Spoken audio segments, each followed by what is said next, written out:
The neighborhood looked peaceful on the surface. Freshly cut lawns lined the streets, the sound of sprinklers hummed in the distance, and birds chirped from neatly pruned trees. To any outsider, it was the picture of perfection. But to Daniel Miller, who stood outside his modest, cream-colored home sipping coffee, that peace was beginning to feel like an illusion. For Daniel, this house wasn't just another property. It was the dream he had worked toward for years, the safe space where he was raising his daughter, Emma, after the toughest chapter of his life. He had believed moving here would finally give them stability, but fate had other plans. It all started with a letter.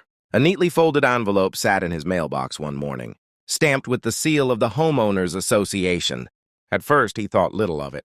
Maybe it was a newsletter or a reminder about a community barbecue. But as he opened it and read the words carefully, his chest tightened. Violation notice. Your fence does not comply with community standards. Immediate correction required. The letter went on to say that his garden was unruly, his paint color was non-standard, and even the placement of his mailbox was improper. He blinked, stunned. His fence was sturdy, freshly painted, and safe. His garden, though full of wildflowers, was something Emma loved to help him tend. And his house's soft cream tone blended seamlessly with the rest of the neighborhood. To Daniel, nothing about his home felt wrong. But the HOA saw it differently. The letter closed with a sharp warning. Fix everything within 30 days or face daily fines. At first, Daniel tried to brush it off as a mistake. Surely if he explained, they would understand. He attended the next HOA meeting, hoping to resolve the issue quickly. But the moment he walked into the brightly lit community hall, he knew things wouldn't go the way he hoped. The board members sat in a row like judges, papers stacked in front of them. At the center was Richard, the HOA president, a man with a clipped tone and sharp eyes that seemed to carry authority. Daniel introduced himself politely, but Richard cut him off almost immediately. "Mr. Miller, your property has been brought to our attention for multiple violations," Richard said firmly. "This community thrives on uniformity. If you cannot comply, perhaps this is not the right place for you." Daniel's jaw tightened. He tried to explain that his fence was safe, that his garden brought joy to his daughter, and that his home matched the neighborhood's character. But each argument was brushed aside. The other board members nodded in agreement with Richard, as though their minds were already made up. When the meeting ended, Daniel walked out with a clear message ringing in his ears. Fix everything or leave. That evening, Daniel sat alone at the kitchen table. The violation letter spread out in front of him. Emma skipped into the room, her eyes bright. "Dad, can we plant more flowers in the garden this weekend?" she asked. He forced a smile, trying to hide the storm in his chest. "Of course, sweetheart," he said, though his mind was heavy. Over the next few weeks, the situation grew worse. More letters came, each one more aggressive than the last. Neighbors who once waved politely now whispered as he walked by. Some even crossed the street to avoid him. The home that was supposed to be his sanctuary was turning into a source of daily stress. The breaking point came when Emma returned home from school one afternoon. Her cheeks flushed and her eyes watery. "Dad," she said quietly, "some kids told me we might have to leave our house. Is that true?" Daniel's heart shattered. He knelt beside her, hugging her tightly. "No one is going to take our home. Emma, I promise." But deep down, fear gnawed at him. The HOA wasn't just issuing letters. They were waging a campaign to push him out. That night, as Emma slept, Daniel sat in the darkened living room, staring at the pile of notices. Anger surged through him, but beneath it was something stronger. Determination. He hadn't worked this hard, sacrificed this much, only to let strangers decide his family's fate. They could threaten, intimidate, and fine him, but he wasn't leaving. What Daniel didn't realize yet was that this battle wasn't just about saving his fence or his garden. It was about to become something far bigger, something that would turn the entire neighborhood upside down. The 30-day deadline passed, and Daniel knew the storm was about to hit. True to their word, the HOA began sending daily notices of fines. Each letter arrived with bold red lettering, the numbers climbing higher and higher, as if they were daring him to surrender. The stress would have crushed most people, but Daniel's stubborn resolve only grew stronger. Every notice he received went into a thick folder he kept on his desk. not as a reminder of defeat, but as evidence for the fight he was preparing. Late at night, when Emma was asleep, Daniel pored over documents. He researched the HOA, studied their bylaws, and combed through public records at the county office. What he discovered shocked him. The HOA wasn't just a group of neighbors enforcing rules. It was a corporation with financial interests, loopholes, and vulnerabilities. It wasn't invincible. And for the first time, Daniel began to see a way forward. The idea came almost by accident. While scanning through the association's structure, he noticed that voting rights were tied to ownership stakes. The more influence a homeowner had, the more power they held within the board. Most people didn't care enough to get involved. But Daniel realized something incredible. If he could gather enough support, and if he could strategically buy into the association, he could do more than just fight back. He could take control. It sounded insane at first. How could a single father, barely making ends meet, challenge an entire board? But the more Daniel thought about it, the more it made sense. The HOA thrived on fear and silence. But what if silence turned into resistance? What if others, who had been wronged just like him, joined forces? Daniel began reaching out quietly. He knocked on doors, sat on porches, and listened to stories. What he found was a community full of resentment hiding beneath forced smiles. A retired couple told him how they were fined for planting rose bushes in their yard. A young mother confessed she had been cited 3 times for leaving her stroller on the porch. Another man revealed that the HOA demanded he repaint his shutters because the shade of blue was too distracting. Everyone had a story, and all of them ended the same way: powerless compliance. For the first time, Daniel didn't feel alone. The quiet nods of agreement, the whispered frustrations, and the shared sense of injustice gave him strength. He wasn't just fighting for his family anymore. He was fighting for everyone who had been bullied into silence. Meanwhile, Richard noticed Daniel's growing presence. At the next board meeting, Richard smirked as Daniel walked in, but there was unease behind his eyes. "Mr. Miller," Richard said, his voice sharp, "if you think you can bend the rules, you're mistaken. This association has stood for years, and no one man can change that." Daniel didn't respond with anger.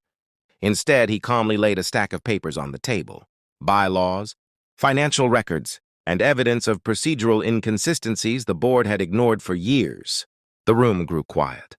For the first time, Richard seemed unsettled. Daniel wasn't just a homeowner anymore. He was becoming a challenger. Back at home, Emma began to notice the change in her father. Though still tired, there was a fire in his eyes. One night she asked, "Dad, why do you keep going to all those meetings?" Daniel smiled and pulled her close. "Because, sweetheart, I don't ever want anyone to tell us we don't belong here again. We're not just keeping our home. We're making it better." His plan wasn't without sacrifice. He worked extra hours, dipped into savings, and sometimes went without things he needed. But each step brought him closer to his goal. He slowly gained shares, rallied votes, and built alliances with neighbors who were tired of Richard's iron rule. The momentum shifted. At first, only a few people stood beside him. Then more joined, encouraged by his determination. Soon, Daniel was no longer an isolated homeowner under siege. He was the voice of a movement, ordinary people demanding fairness. Richard and the board responded with more threats, calling Daniel reckless, dangerous, even unfit to live in the neighborhood. But this time, the whispers around the community weren't of judgment. They were of hope. People had started to believe change was possible. The next election loomed, and with it came the chance to rewrite the rules that had held the neighborhood in fear for so long. Richard was confident he would win as always. But Daniel knew the tide was turning, and for the first time in months, he allowed himself to feel something he hadn't felt before.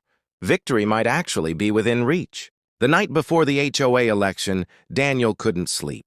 He sat by the window, staring out at the quiet neighborhood that had once turned its back on him. For months, he had endured letters, threats, whispers, and pressure. Yet here he was, stronger than before. Emma stirred in her bed and mumbled something in her sleep. Daniel smiled faintly. She was the reason he had fought so hard. This wasn't just about fines or fences. It was about making sure his daughter grew up in a home where she felt safe, proud, and unafraid. When the morning came, the community hall buzzed with energy unlike anything Daniel had ever seen. Homeowners who had stayed silent for years now filled the seats. talking among themselves, sharing frustrations openly. Richard and the board sat at the front table, but their confidence seemed shaken. For the first time, people weren't looking at them with submission. They were looking past them, toward Daniel. The meeting began with the usual formalities. Richard cleared his throat, his voice firm but carrying an edge of nervousness. "We are here to elect board members and address community matters," he said, glancing quickly at Daniel. But before he could continue, a hand shot up from the audience. It was the retired man who had once been fined for his shutters. "I'd like to hear from Daniel," the man said. "He's been speaking for us when no one else would." Murmurs of agreement spread across the room. Richard tried to regain control. "This meeting follows procedure," but Daniel stood, calm and steady, holding a folder thick with notes. "I don't want to break procedure," he said, his voice clear. "I want to follow it better than it's ever been followed before." He opened the folder and began listing instances where the board had misused authority, ignored bylaws, and unfairly targeted residents. Each point was met with nods, murmurs, and even applause. Richard's face grew red, but Daniel wasn't finished. "This neighborhood was meant to be a community, not a dictatorship," he said. "We deserve to plant flowers without fear. We deserve to paint our homes with pride. And most of all, we deserve to feel like we belong." The words struck a chord. People began clapping louder and louder until Richard slammed his gavel against the table. But the sound of unity drowned him out. The board members looked uneasy, whispering among themselves. The balance of power had shifted, and everyone in the room knew it. Then came the vote. Ballots were passed, names marked, choices sealed. Daniel's hands trembled slightly as he cast his own. It wasn't just his future at stake. It was the future of everyone who had suffered under unfair rules. The count felt like it took hours, though it was only minutes. Finally, the results were read aloud. Daniel and his allies had won. A cheer erupted in the hall. Neighbors who had once avoided him now clapped him on the back, shook his hand, and even hugged him. Emma, who had been sitting quietly in the corner, ran to him and threw her arms around his waist. "Does this mean we can stay, Dad?" she asked, her eyes shining. Daniel lifted her into his arms, tears threatening to fall. "It means we're not just staying, Emma. It means this is our home, and no one can take it from us again." In the days that followed, the neighborhood transformed. Rules were rewritten with fairness in mind. Gardens bloomed freely, porches reflected individuality, and the air of fear that once hung over Willow Lane dissolved. People began smiling at one another again, no longer afraid of letters in the mailbox. For the first time, the community truly felt like a community. As for Richard, he resigned quietly, his once iron grip broken by the very people he thought he controlled. Daniel didn't celebrate his downfall with malice. Instead, he saw it as a lesson that power without compassion only divides, but leadership rooted in understanding could unite. One evening, Daniel stood on his porch, Emma beside him, watching children ride their bikes down the street. The neighborhood was alive again, filled with laughter instead of whispers. Emma tugged at his sleeve. "Dad, you didn't just keep our home," she said softly. "You saved everyone's." Daniel smiled, the weight of months of struggle finally lifting. "Maybe," he replied, looking at the street with pride. "But I couldn't have done it without all of them. Together we made this ours again." The man who was once nearly driven out had not only kept his home, but had bought the neighborhood in spirit, transforming it into the place he had always dreamed it could be. And in doing so, he showed that sometimes the strongest walls are not built of wood or stone, but of courage, determination, and the unshakable belief that home is worth fighting for.